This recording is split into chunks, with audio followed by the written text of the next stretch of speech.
साथियों नमस्कार, जय हिंद, जय भारत। आरआरबी यानी कि रेलवे ग्रुप डी की जो भर्ती है जो कि कोर्ट में चल रही थी, प्यारे साथियों, जो हमने कहा था कि भाई एग्जाम डेट को लेकर के बहुत सारी न्यूज आप सुन रहे थे कि अब होगा जब होगा, लेकिन जरा आज कोर्ट के फैसले को देख लीजिए और फिर आप खुद ही बताइएगा कि हम सही थे या गलत थे। यानी कि आपकी एग्जाम तिथि आपके सामने अभी क्लियर सारी कुछ हो जाएगी। तो साथियों, करीब इसमें 1,08,00,000 के आसपास अभ्यर्थियों ने फॉर्म अप्लाई किया।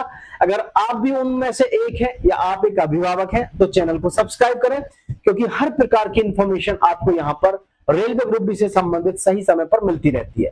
साथियों, मैं आप सभी को बताना चाहूंगा कि सबसे पहले ये आपको पता होना चाहिए कि हमारी जो भर्ती है ये कोर्ट में चल क्यों रही है। देखिए, ये है याचिकाकर्ता।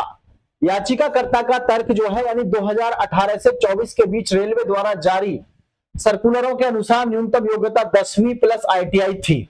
यानी कि 2018 से 24 के बीच में जो मानक तैयार किए गए थे आरआरबी की तरफ से रेलवे ग्रुप डी के लिए कि अब जो इनकी योग्यता है वो 10वीं क्लास के साथ साथ आईटीआई होना चाहिए, इस तरीके के इन्होंने मानक तैयार किए थे, जो इन्होंने कोर्ट में याचिका डाली थी। आगे क्या कहा गया, अब नए विज्ञापन में यह योग्यता घटाकर केवल 10वीं पास या आईटीआई या समकक्ष जैसे एनएससी कर दी गई है।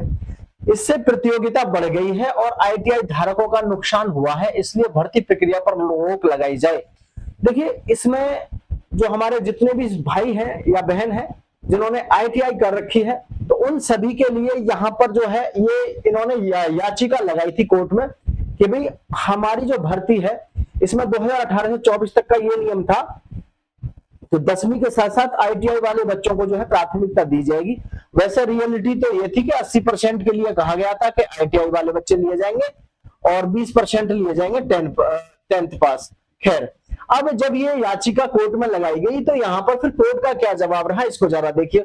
मतलब उत्तरदाता रेलवे का पक्ष, कोर्ट का नहीं, रेलवे ने क्या कहा। फिर रेलवे ने कहा कि नियम बनाना रेलवे बोर्ड का विशेष अधिकार है। आईआरईसी रूल 123 के अनुसार रेलवे बोर्ड ने 2/1/2025 को स्पष्ट किया कि आईटीआई धारकों को अयोग्य नहीं ठहराया गया है। इस संशोधित नियम से लाखों अन्य उम्मीदवारों को अवसर मिल रहा है। यदि याचिकाकर्ताओं को राहत दी जाती है तो यह अन्य उम्मीदवारों के साथ अन्याय होगा। मतलब सीधी सी बात है कि रेलवे ने कहा कि भाई हमने ठीक है कहा था कि आईटीआई वालों को जो है प्राथमिकता दी जाए, लेकिन इसमें जो अन्य लाखों का मतलब 50-60 लाख कम से कम 10वीं पास वाले जो अभ्यर्थी जिन्होंने इसमें फॉर्म अप्लाई किया है, उन सभी के लिए भी फिर रेलवे ने कहा बचाव से कहते हुए कि भाई उनके लिए भी राहत की बात है और उनको भी मौका मिलना चाहिए, इसलिए आपको तो अयोग्य ठहराया ही नहीं गया है, तो आपको इसमें परेशान होने की जरूरत नहीं है। ठीक है, आगे मैं आपको ये भी बताऊंगा कि आज कोर्ट में क्या रहा और आगे आपकी परीक्षा को लेकर के सारी चीजों पर मैं क्लियर करूंगा, लेकिन चैनल को प्रत्येक साथी सब्सक्राइब जरूर कर लेना। अब यहाँ पर कैट न्यायाधिकरण का निष्कर्ष, जो कैट है यानी कि जो न्यायाधिकरण है भर्ती बोर्ड के जो न्याय देता है, इसने क्या कहा, याचिकाकर्ता भर्ती प्रक्रिया में भाग लेने के पात्र हैं, इन्हें बाहर नहीं किया गया है।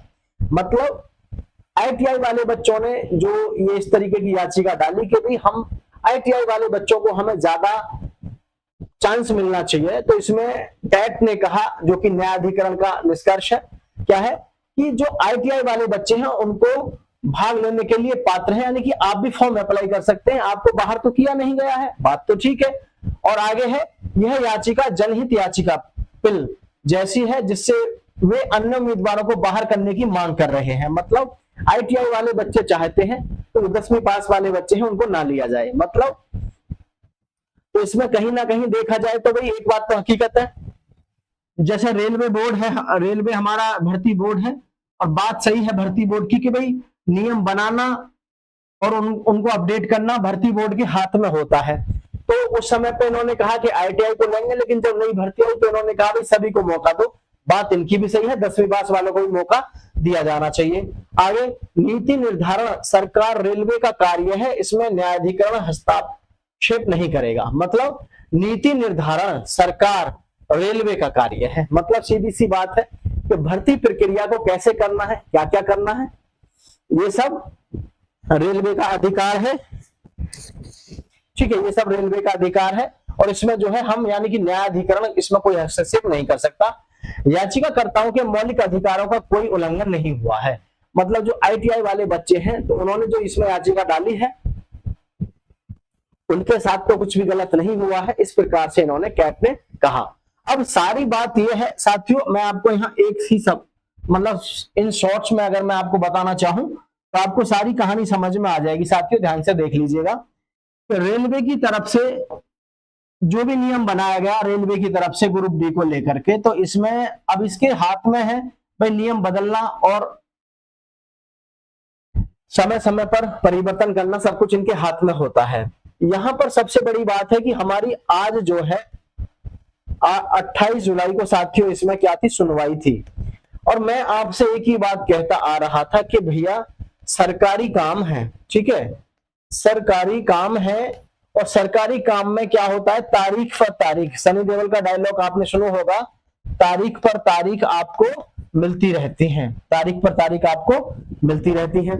मैंने आपसे यही कहा था, क्योंकि आपको पता होना चाहिए ये जो हमारी भर्ती बोर्ड है इसको साफ साफ इंस्ट्रक्शंस मिले हुए हैं हाई कोर्ट की तरफ से कि भाई आपको भर्ती प्रक्रिया में किसी भी प्रकार का भी कुछ भी मतलब किसी भी प्रकार का डिसीजन लेने का भी अधिकार नहीं है, पहले सब कुछ यहां क्लियर हो जाना चाहिए। तो इन्होंने क्या किया है कि रेलवे की तरफ से अभी किसी भी प्रकार का कोई डिसीजन नहीं लिया गया है, ना ही किसी प्रकार से इन्होंने अभी अपनी तरफ से कोई कुछ भी रखा है। जो आज सुनवाई थी, अभी ये जो सुनवाई है इसको 1 महीने के लिए फिर से स्थगित कर दिया गया, यानी कि आगे फिर से सुनवाई होगी। तो आप समझ सकते हैं साथियों, यानी कि मैं आपसे जो बात कह रहा था कि जैसे कि आपका जुलाई तो खत्म हुआ, ठीक है, जुलाई खत्म हुआ, अभी अगस्त या सितंबर में जाकर के फिर से इसकी सुनवाई होगी। अगस्त या सितंबर में फिर से सुनवाई होने का मतलब है साथियों 1.08 करोड़, ठीक है, मेरी बात को समझना सभी साथियों, चैनल को सब्सक्राइब कर लेना, अभ्यर्थियों को परीक्षा के लिए तैयार करना, मतलब परीक्षा के लिए जैसे एडमिट कार्ड जारी करना, उनके सेंटर एलोकेट करना, सारी चीजें, कोई ऐसा नहीं है कि 10-15 दिन का काम हो। तो आप ये समझिए अगस्त और सितंबर तक तो करीब सुनवाई है, सितंबर के बाद अक्टूबर, नवंबर और साथियों दिसंबर, भाई 3 महीना कम से कम चाहिए प्लानिंग में, क्योंकि आप समझ सकते हैं कि 1 करोड़ अभ्यर्थियों का CBT यानी कंप्यूटर बेस्ड टेस्ट कराने के लिए कोई इतना छोटी मोटी परीक्षा नहीं है कि 10-15 दिन या महीने भर में जो है पूरा इसका सब कुछ सिस्टम हो जाएगा, ठीक है, नहीं हो पाएगा। तो मैं आपसे पिछली बार भी कहा था कि ज्यादातर चांस जो लग रहे हैं 2026 तक जाने के लग रहे हैं इस भर्ती के। तो इसलिए साथियों मैं आपसे सदैव एक ही बात कहता हूं, आपके पास में ये मान के चलो कि अभी 5 माह है, 5 महीने हैं आपके पास में, आप तैयारी अगर अपनी जबरदस्त तरीके से अभी कर लेते हैं तो आप यकीन मानिए आप आराम से सरकारी नौकरी रेलवे ग्रुप डी में ले लेंगे, और बहुत ही बेहतरीन और दमदार वैकेंसी होती है। तो ये बहुत से लोगों को ना ऐसे लगता है कि हम कहां से बता रहे हैं, भाई इतना अनुभव हो गया, 12-13 साल से लगातार ऑफलाइन बैचों को पढ़ा रहे हैं, सब ठीक है।